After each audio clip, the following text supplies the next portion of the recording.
Pedro capítulo 2. Vamos con el favor de Dios a terminar el capítulo 2.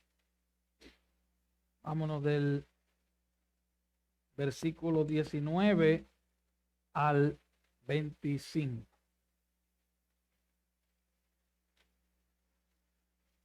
Primera de Pedro 2, 19 al 25.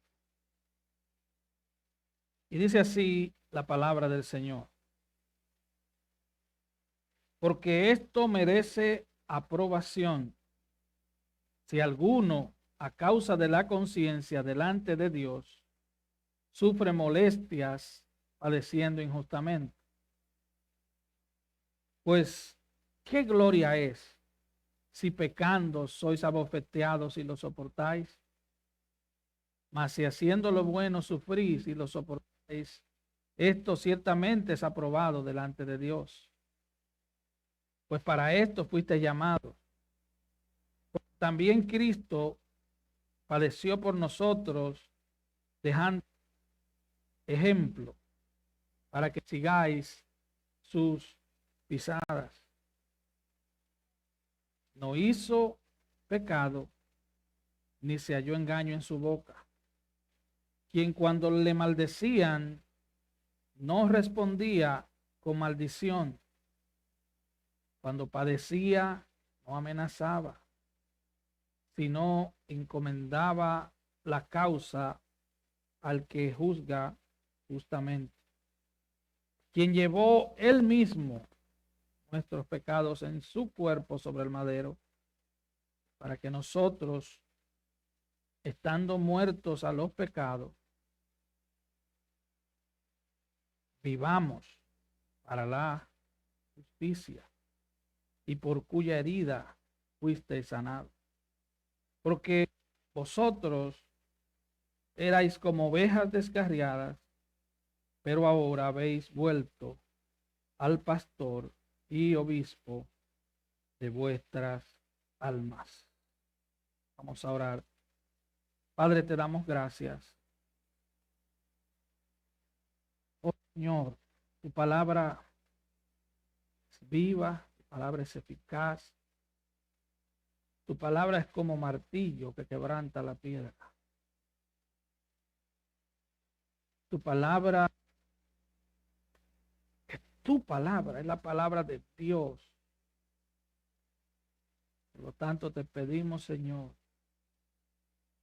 que tú prepares nuestras mentes, tú prepares cada mente para recibirla, cada corazón para vivirla. Señor, y prepare cada voluntad para caminar en ella.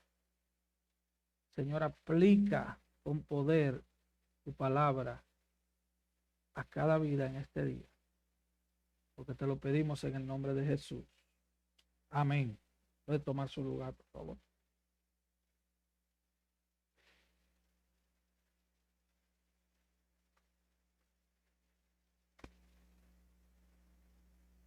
Para beneficio de los que tal vez no han seguido la serie, o tal vez se les ha olvidado, ya tenemos varias semanas que interrumpimos la serie sobre Primera de Pedro. El apóstol Pedro, comenzando en el capítulo 1, nos habla de que fuimos elegidos por Dios, de que su misericordia nos hizo nacer de nuevo, de que Él ha reservado para nosotros en los cielos una herencia incorruptible, inmarcesible, y de que Él nos está guardando por el poder de Él a través de nuestra fe para recibir esa herencia. Él nos dice que esa fe es mucho más preciosa que el oro, pero que al ser tan preciosa debe ser probada con fuego, para que cuando Cristo venga, nuestra fe sea hallada en gloria y en honra. Dios nos llama a ceñir los lomos de nuestro entendimiento. Eso significa amarrar nuestra mente con la palabra de Dios. No tener nuestra mente divagando de un lado a otro, siendo arrastrado por cualquier viento de doctrina. Él nos llama a no conformarnos a los deseos que antes teníamos andando en nuestra ignorancia. Ya no andamos en ignorancia. El cristiano no anda en ignorancia. El cristiano tiene la palabra. Dios nos manda a través de esta carta a ser santos y la primera motivación es porque Él es santo. Es la primera y es la más importante. Para acercarse a Él hay que ser como Él. Él nos manda además a vivir en el temor de Dios, ya que fuimos rescatados de nuestra vana manera de vivir. Y no con cualquier precio, sino con el precio de la sangre de Cristo. Al final de este capítulo 1, Pedro nos muestra que la vida es breve.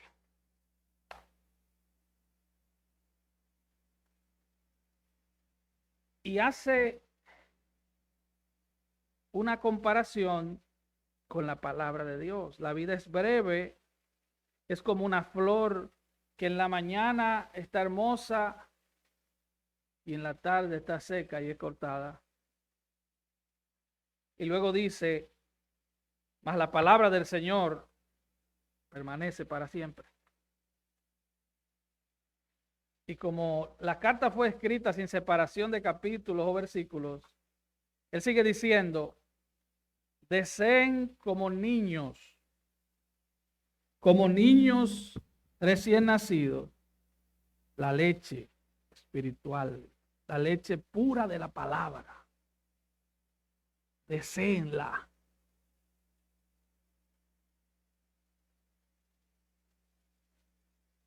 Ahora, en el capítulo 2, Pedro continúa presentándonos a Cristo y le estoy dando eso una introducción para entonces poder entrar en la palabra de hoy, para no dejarlo usted en el vacío. Nos presenta a Cristo como la piedra principal del edificio de Dios. Y él lo dice, yo parafraseando lo que él escribió. Cristo es la piedra principal. Y ante esa piedra, tú tienes dos alternativas. O te escondes en la piedra, o chocas con la piedra y eres pulverizado. No hay, podríamos decir, neutrales en el reino espiritual. No hay tal cosa como Suiza en el reino espiritual. O tú eres de Dios o estás contra Dios. O tú eres de Cristo o eres enemigo de Cristo. O tú te rindes a Cristo como Señor y Salvador, o tú lo escupes y le llamas endemoniado. No hay términos medios. No hay tal cosa como decir, bueno, Cristo era un buen hombre. Era un buen maestro, era un filántropo que hacía muchos bienes. Me gusta Cristo porque hacía milagros. O él era un maestro bueno, como le dijo el joven rico. No. Ante Cristo tenemos solo dos alternativas. No hay zonas grises. Dos alternativas. Ante esta piedra que el Padre escogió en su sola potestad, no hay tal cosa como querer a Cristo como un amigo en los cielos. No, Él es tu Señor, o Él vendrá a ti como tu juez. Y créeme, los cristianos sabemos lo que es estar en las manos de Dios. ¿Cuántos están en las manos de Dios? Ahora la misma Biblia dice, dura cosa es caer en manos de un Dios vivo. Dura cosa. Es terrible. Pedro nos sigue diciendo que somos un linaje escogido, un pueblo escogido por Dios, un reino de sacerdotes reales, una nación santa con un llamado a anunciar las virtudes de Cristo. Luego dice que somos llamados a someternos a toda autoridad civil, sean reyes, sean gobernadores, sean policías, sea nuestro jefe en el trabajo. Y la única excusa válida para desobedecer a una autoridad es si esa autoridad nos manda a hacer algo que la Biblia nos prohíbe. O si nos prohíbe hacer algo que la Biblia nos manda. Pero aún si vamos a desobedecer, debemos hacerlo con respeto. Debemos hacerlo mostrando el carácter de Cristo. Escuche bien, porque todos tenemos un jefe de trabajo, todos estamos bajo el gobierno de un alcalde, del gobernador. Vemos cómo hoy en día, en nombre de la libertad de expresión, la gente usa esa famosa libertad de expresión para destruir con palabras a los gobernantes.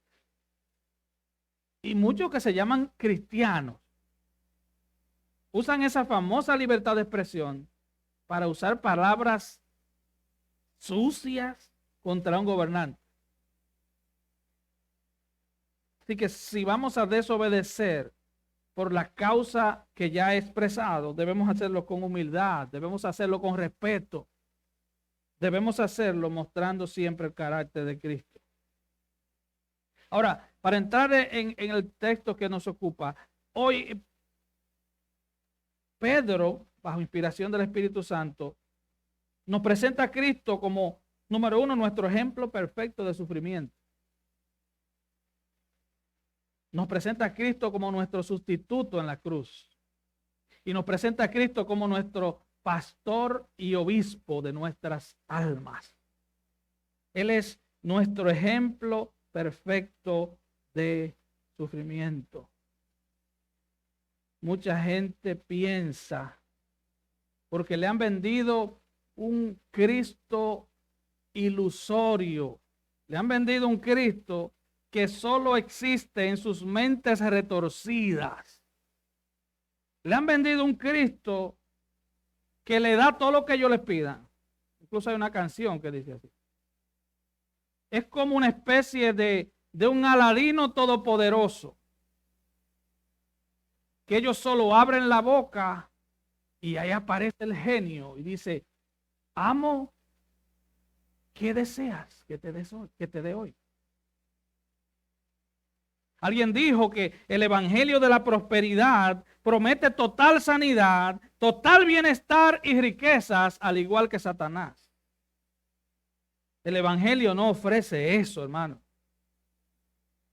Quiero que usted entienda eso esta mañana. El evangelio no ofrece eso. Lea la Biblia para que lo entienda. Yo espero que a través de la predicación de esta mañana entendamos que Cristo es nuestro ejemplo perfecto de sufrimiento. Miren lo que dice el versículo 19. Porque esto merece aprobación si alguno, a causa de la conciencia delante de Dios, sufre molestias padeciendo injustamente. Oiga eso, padeciendo injustamente. Pues, ¿qué gloria es si pecando soy abofeteado y soportáis? Mas si haciendo lo bueno sufrís y lo soportáis, esto ciertamente es aprobado delante de Dios. Pues para esto fuiste llamado. Oiga, yo no puedo borrar ese versículo.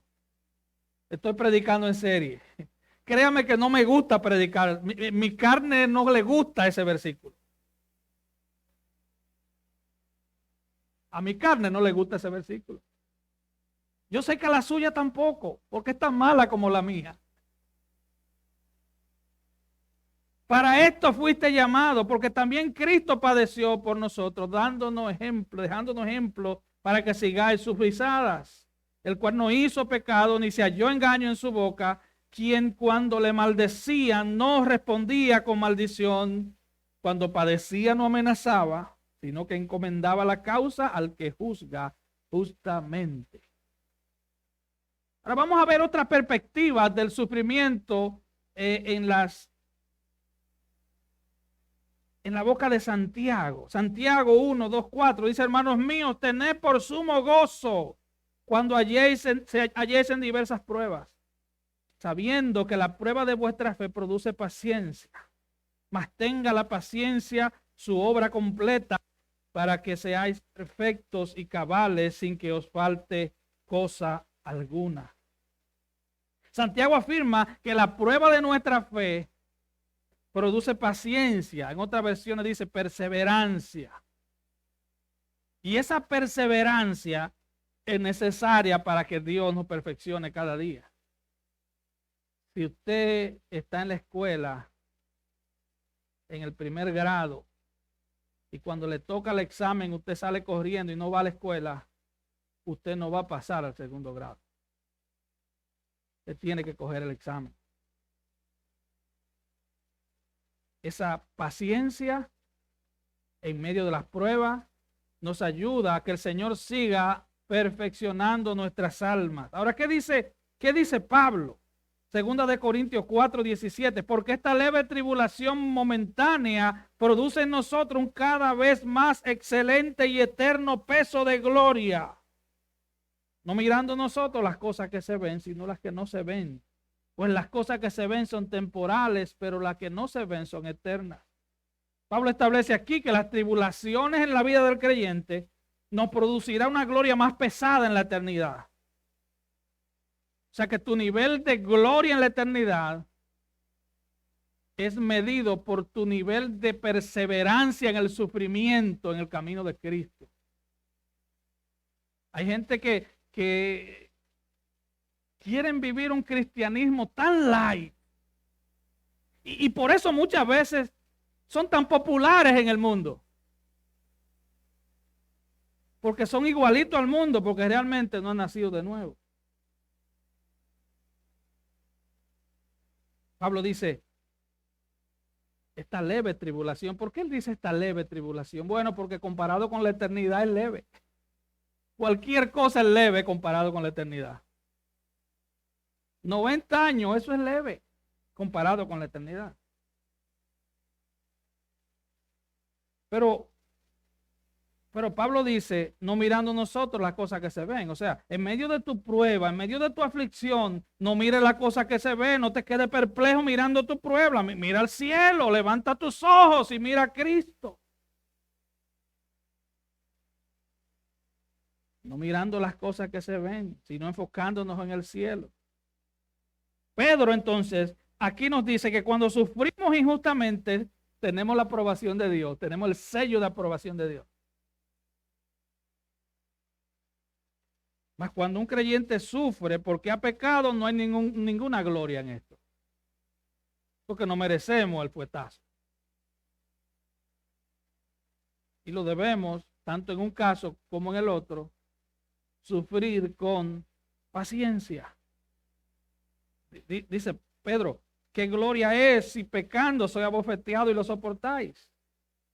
Mas si haciendo lo bueno sufrís y lo soportáis, esto ciertamente es aprobado delante de Dios. El versículo 21, la parte A dice, pues para esto fuiste llamado. Así que oiga hermano, junto con el llamado a la salvación viene el llamado al sufrimiento. Eso está ahí en la Biblia, hermano. Léalo. No es un invento mío, está ahí. Inmediatamente el Espíritu Santo nos llama de las tinieblas a la luz, nos convertimos en enemigos del mundo. Y el mundo en enemigo nuestro. Estábamos en las tinieblas y fuimos trasladados al reino de la luz. Ahora las tinieblas son nuestros enemigos. Dice 2 Timoteo 3:12, y también todos los que quieren vivir piadosamente en Cristo Jesús padecerán persecución. Cuando yo era policía me decían que cuando el entrenamiento es fuerte, la guerra allá afuera va a ser más fácil. ¿Sí o no? Yo estoy aquí para entrenarlos en la palabra. Así que agarre el entrenamiento de hoy. los que quieren vivir piadosamente. Es una promesa de Dios, hermano. Los que quieren vivir piadosamente en Cristo Jesús padecerán persecución. ¿A cuánto le gustan las promesas de Dios todavía? Martin Lloyd Jones dijo, y cito, somos como el estudiante que le gusta evadir ciertas cosas. Por ejemplo, a mí no me gustaba la matemática, bueno, ni me gusta. Pues somos como el estudiante que le gusta evadir ciertas cosas y que huye de los problemas y los exámenes. Pero damos gracias a Dios, dice él, de que debido a que Él tiene mayor interés en nosotros y sabe lo que resulta para nuestro bien, nos hace pasar a través de las disciplinas de la vida. Dios hace que aprendamos las tablas de multiplicar. Oiga esto. Fuimos creados para luchar con los elementos de la gramática. Muchas cosas que constituyen sufrimientos para nosotros son esenciales para que un día podamos ser hallados sin mancha ni arruga. Cierro la cita. O sea que esas cosas que vienen a nuestras vidas, llámese como se llame, cuando estamos caminando con Dios, son parte de las herramientas de Dios. Dios tiene tantas herramientas en su taller que podemos confiar en Él. Él nos va a cambiar para cada día parecernos más a Cristo. Cada día.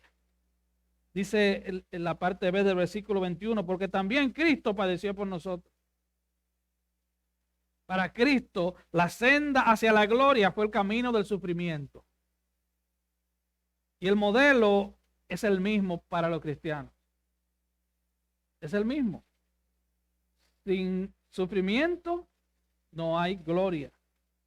Oiga, Él sufrió 6 juicios injustos, 3 juicios religiosos y 3 civiles. Él fue el hombre más santo, más puro que haya existido sobre esta tierra, que le celebraron los juicios más injustos que haya habido sobre esta tierra. Le violaron todos sus derechos. Fue crucificado desnudo como un criminal, aunque no cometió ningún delito. Él fue perfectamente sin pecado.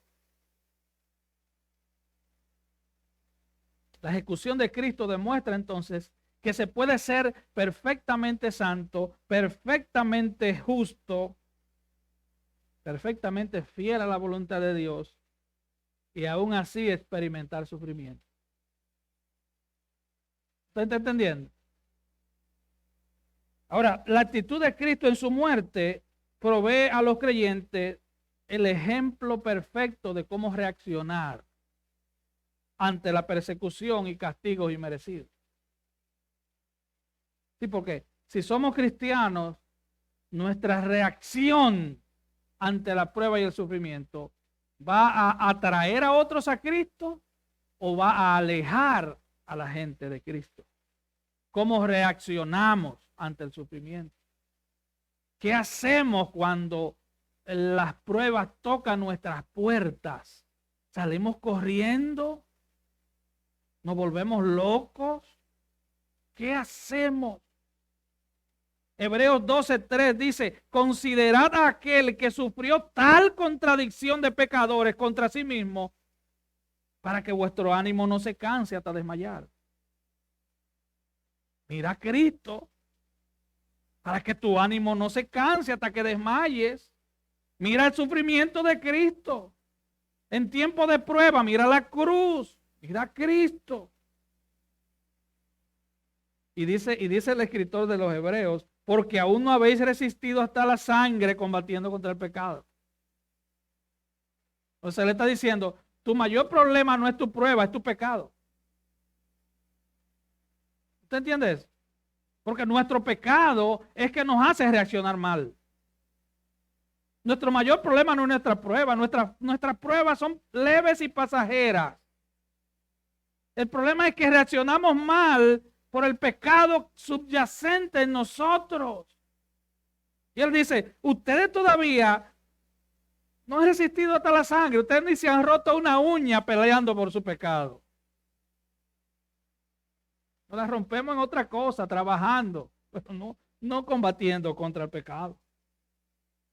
Y dice Pedro que Él nos dejó ejemplo. Jesucristo es nuestro ejemplo perfecto de sufrimiento.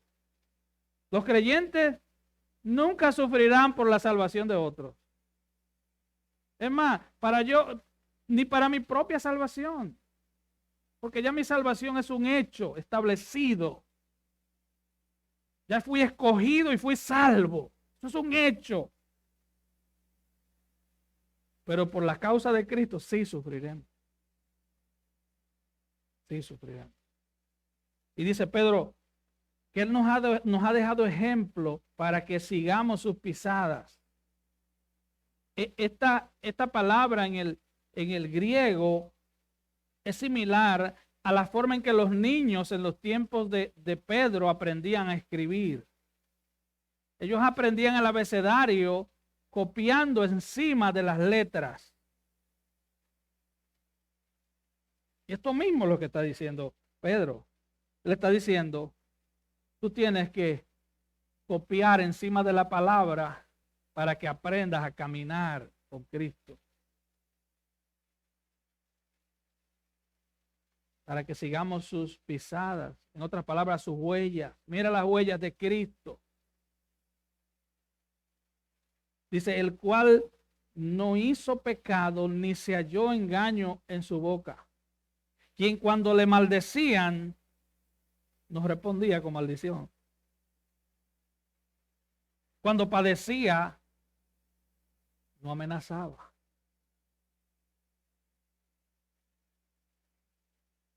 ¿Se da cuenta que ese es nuestro ejemplo? Oiga lo que dice. No hubo pecado y ya eso es suficiente. Pero por si fuera poco, Pedro le dice, y no hubo engaño en su boca. ¿Por qué? Porque hay una perfecta combinación entre nuestra boca y nuestro corazón.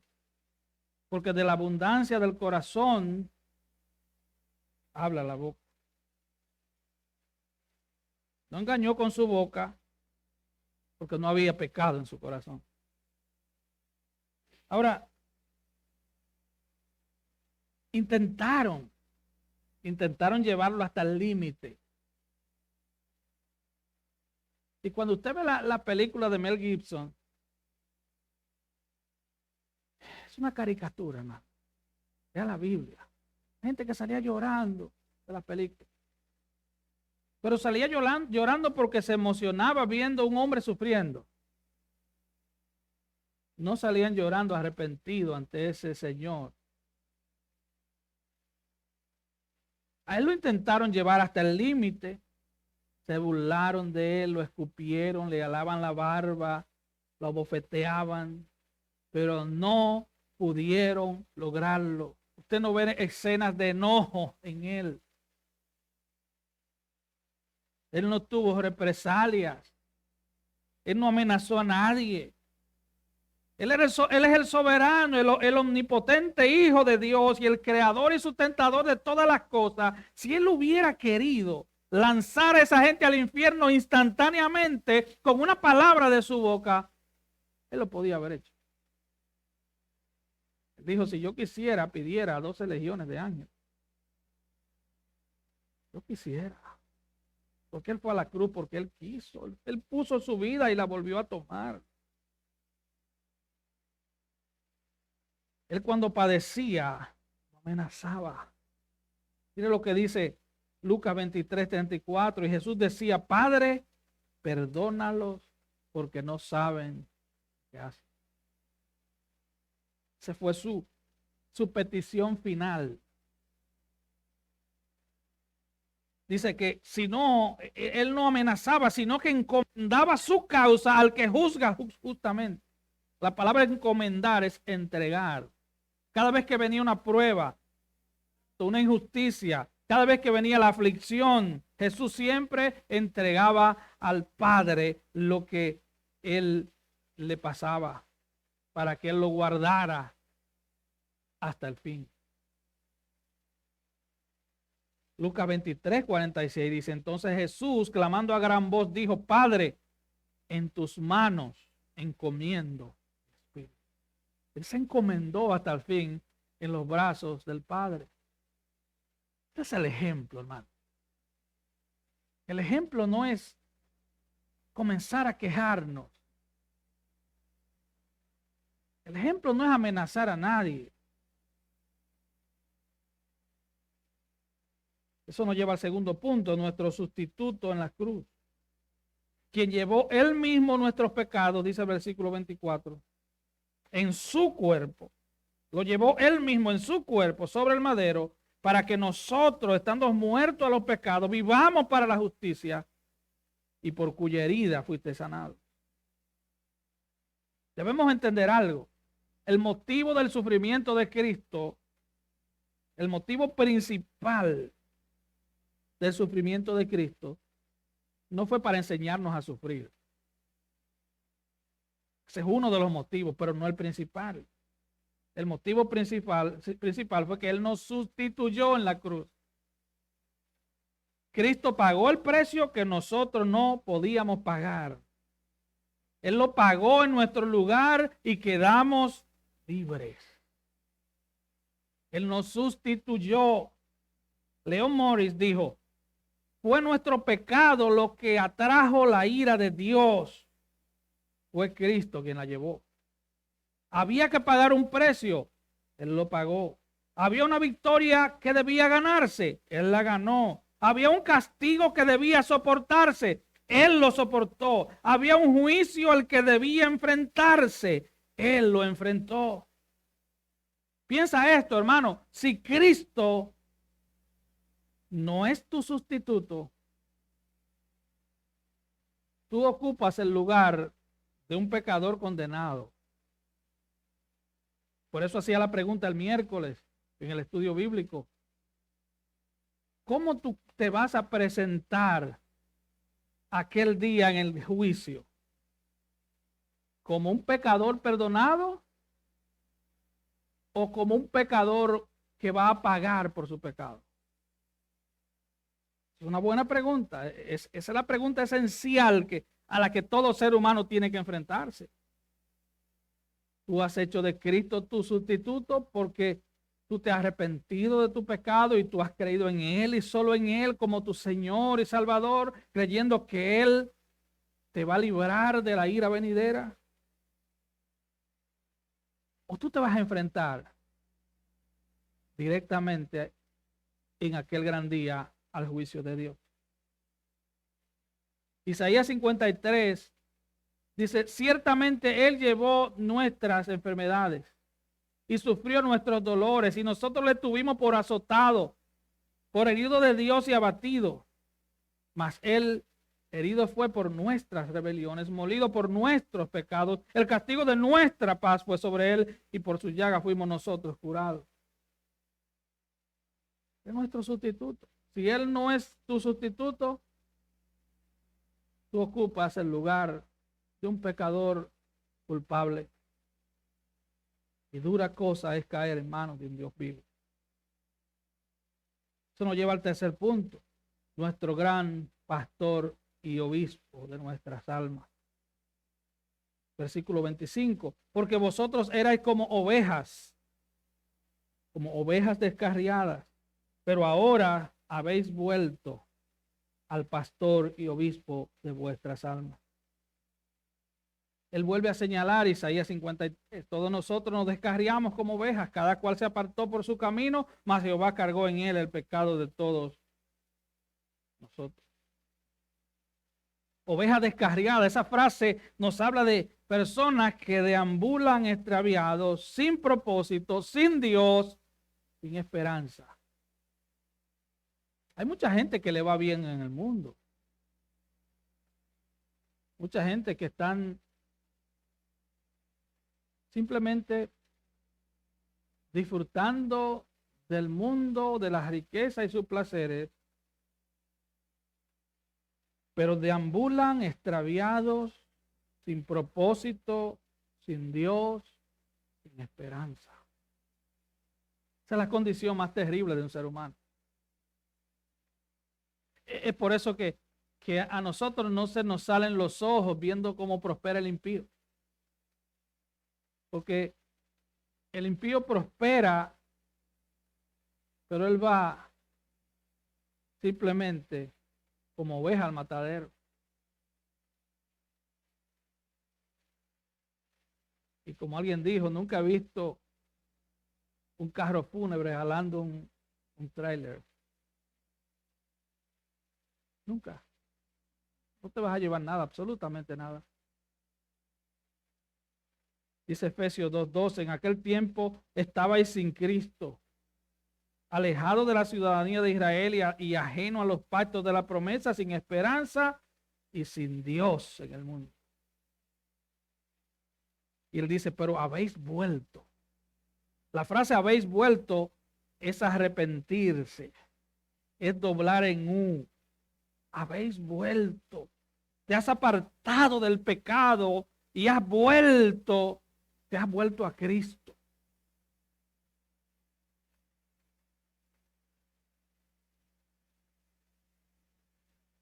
Ahora, para ir aterrizando,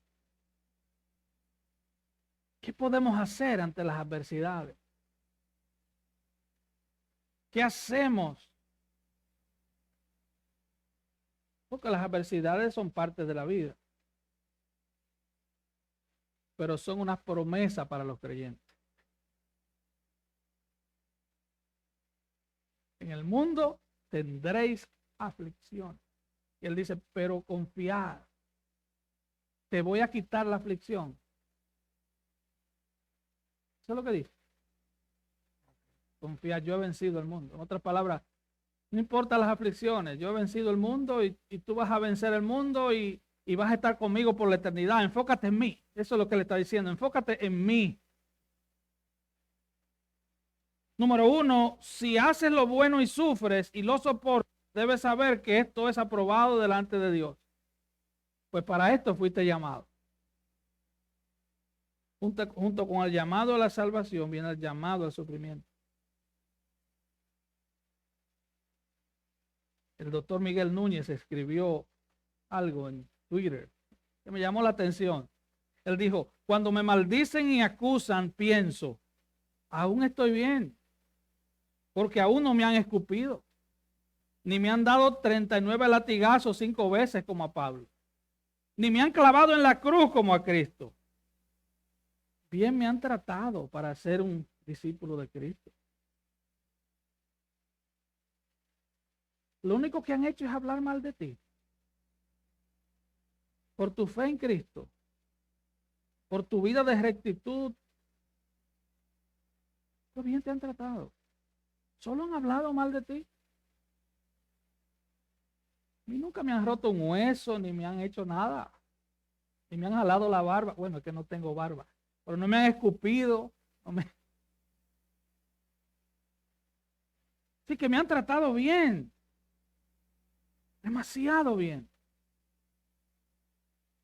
Número 2, no debemos responder con maldición o amenaza cuando nos maldicen o nos tratan injustamente. Nuestro modelo perfecto es Jesús. Ahora, eso no significa que usted sea, porque hay que tener un balance de todo esto. Aun cuando te violan tus derechos en el trabajo o en algún lugar, eso no significa que tú vas a tener una postura de masoquismo. No, eso no es lo que significa.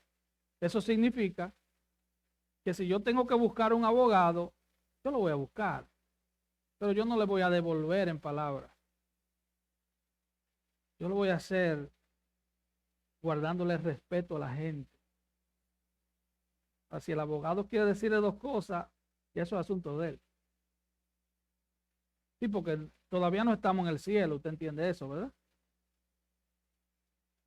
Eso significa que si violan tus derechos, tú no vas a maldecirlo, hermano. Tú no vas a usar tu boca con la que tú adoras a Dios para comenzar a decirle palabras descompuestas a una gente. ¿Usted está entendiendo? Usted tiene que guardar su testimonio delante del impío, aún usted tenga que irse a otro nivel, al nivel legal. Pero tiene que hacerlo con altura, con humildad, con respeto, mostrando el carácter de Cristo. Para Cristo es nuestro modelo. Le voy a poner otros modelos para que usted vea que Cristo es nuestro modelo. Nuestro modelo no fueron Jacobo y Juan. Ellos fueron a predicar, y busque eso en Lucas 9 en su casa. Fueron a predicar a Samaria y no se convirtió nadie. Y él le dijo, Señor, ¿quiere que bajemos fuego del cielo? ¡Wow! ¡Qué ejemplo de mansedumbre! Pedro negó al Señor con maldición delante de una sierva. Pablo, en Hechos capítulo 13. Miren lo que dice Hechos 23, perdón. Dice entonces Pablo, mirando fijamente al concilio, dijo, varones hermanos, yo con toda buena conciencia he vivido delante de Dios hasta el día de hoy. Hasta ahí todo va bien. El sumo sacerdote Ananías ordenó entonces a los que estaban junto a él que le golpeasen en la boca. Entonces Pablo le dijo, Dios te golpeará a ti, pared blanqueada. ¿Estás tú sentado para juzgarme conforme a la ley y quebrantando la ley me mandas a golpear? Yo le voy a confesar algo a ustedes. Yo me parezco más a Pablo que a Cristo. Sí. Yo me parezco más a Juan que a Jacobo que a Cristo.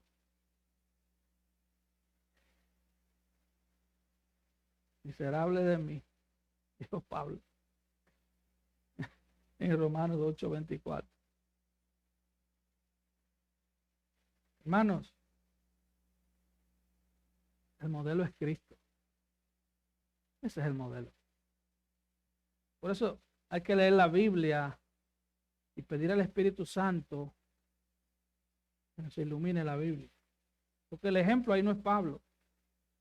Aunque él se retractó. Y después dijo, no, yo no sabía. Tú no sabías. Porque se te cruzan los apellidos, Pablo. Número 3, debemos encomendar o llevar cada sufrimiento, aflicción, prueba, tribulación, persecución ante aquel que juzga justamente, ante nuestro Dios vivo y verdadero.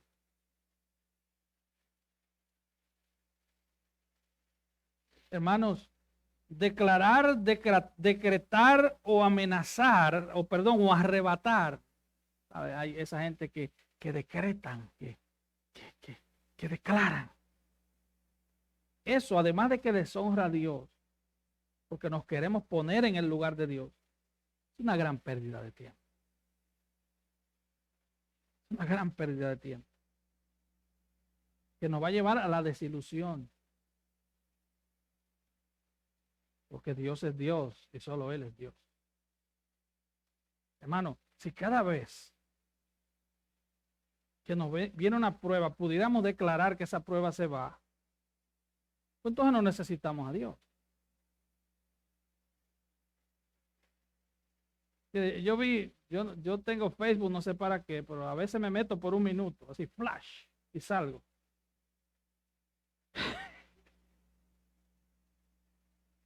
Y yo vi una señora que escribió, no sé de qué país, dijo el 85% de nuestro país tienen gripe y COVID.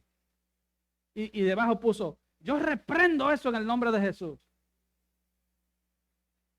Debajo, en otra publicación, había puesto que un familiar estaba enfermo y decía, pero Dios es soberano y tiene el control.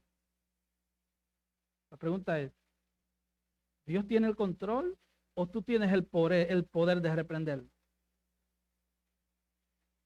¿Cuál de las dos? Dijo Bartolo, o te peina o te haces rolo. ¿Cuál de las dos? ¿Cuál de las dos? Imagínate que tú tengas una deuda con el dealer de tu carro, ¿verdad? Y tú no tengas para pagar, quédate sin trabajo y te llega el bill. Tú lo agarras y dices, yo lo cancelo, yo no recibo. Usted ha oído a esa gente que dice, le da un diagnóstico y ellos no lo reciben. Cuidado, hermano. ¿Cómo que tú no lo recibes? ¿Qué es eso? Yo sé que usted conoce a alguien tal vez. Yo no lo recibo. Oh, tú no recibes el bill y lo tienes con el nombre de Jesús, porque usan el nombre de Jesús también. Los brujos usan el nombre de Jesús. Pero usar el nombre de Jesús significa pedir algo conforme a su carácter y a su voluntad. De lo contrario, no use el nombre de Jesús, porque usted está pisoteando la sangre de Cristo. Yo lo cancelo. El mes que viene vuelve el otro bicho. Y él lo cancela y lo mete en el zafacón en el nombre de un Jesús que no conoce. Entonces, un par de semanas después, él está de madrugada durmiendo y él oye un ruido. Y es una grúa llevándole el carro. Cancélalo ahora. Así mismo con la enfermedad. Hermanos, y esta gente le hacen un daño hasta psicológico, celebrar a la gente. Porque lo predisponen. Le dice, si tú tienes enfermedad es porque estás en maldición. Si perdiste el trabajo es que estás en maldición. ¿O sí? ¿Seguro? Eso no es lo que dice lo que hemos hablado hoy. Recuerdo un caso, un joven se congregaba en una iglesia de esas de la prosperidad en Florida. Muchacho muy fiel, trabajador, fiel a sus diezmos y sus ofrendas. Y un día se quedó sin trabajo y fue a pedir ayuda. Estoy hablando de un ministerio millonario. ¿Sabe lo que le dijo el pastor? Si tú perdiste el trabajo es porque estás en maldición.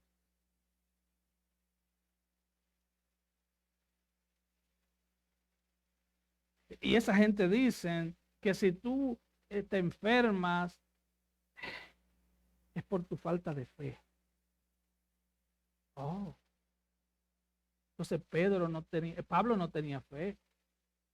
Porque él le pidió 3 veces al Señor que le quitara aquel aguijón.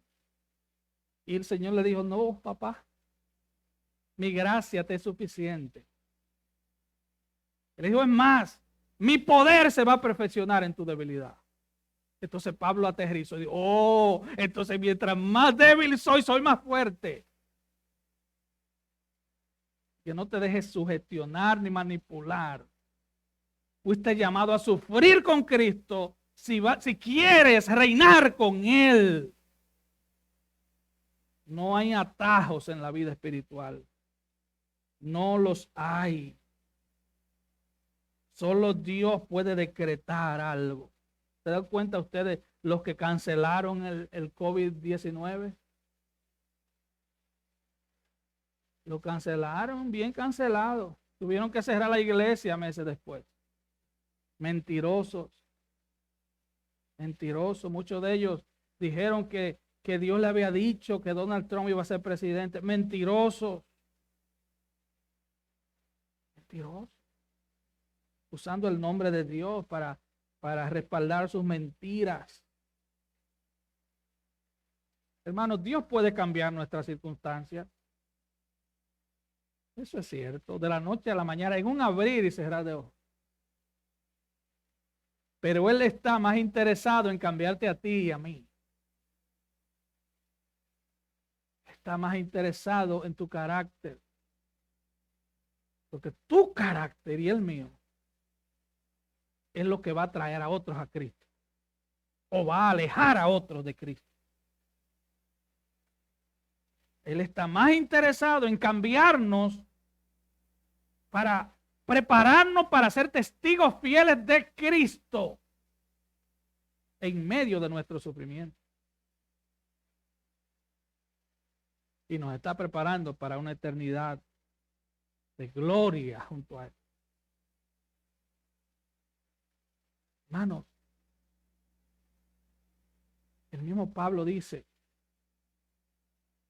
que las pruebas presentes no son nada comparables con la gloria venidera que en nosotros ha de manifestarse. Así que cuando te venga el sufrimiento y la prueba, ¿qué es lo que dice Santiago? Gózate. ¿Por qué?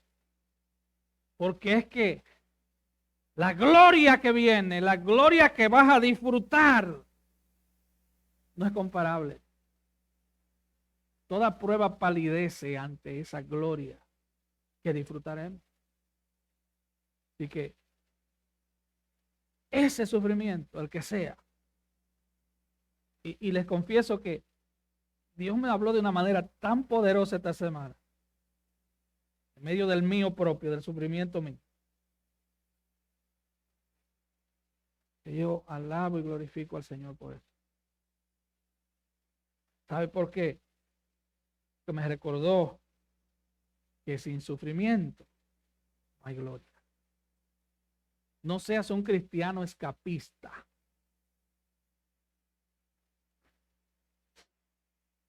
No escape, hermano. Cuando no puedas estar de pie, dijo alguien, ve de rodillas. Cuando no puedas con la carga, qué bueno. Él te dice, venid a mí los que estáis trabajados y cargados, y yo los haré descansar. Cuando sea terrible tu sufrimiento, recuerda que las puertas de la gracia están abiertas. Recuerda, hermano, hermana, que nuestro Dios está vivo. Recuerda que claman los justos y Jehová los oye. Lo libra de su angustia. No lo libra del sufrimiento, pero lo libra de su angustia. Él puede librarte de sufrimiento inmediatamente, si Él quiere. Y siempre oramos que lo haga. Sí. Debemos orar que lo haga. Queremos que Él lo haga. Pero sabemos que Él tiene un plan perfecto para tu vida y la mía. Y sabemos que Él está usando unas herramientas para cambiar ese carácter que traemos del mundo, que no glorifica su nombre. Él está usando herramientas. No podemos pedir que pare el uso de la herramienta. Apaga la herramienta. No, no apague la herramienta. Sigue haciendo tu obra.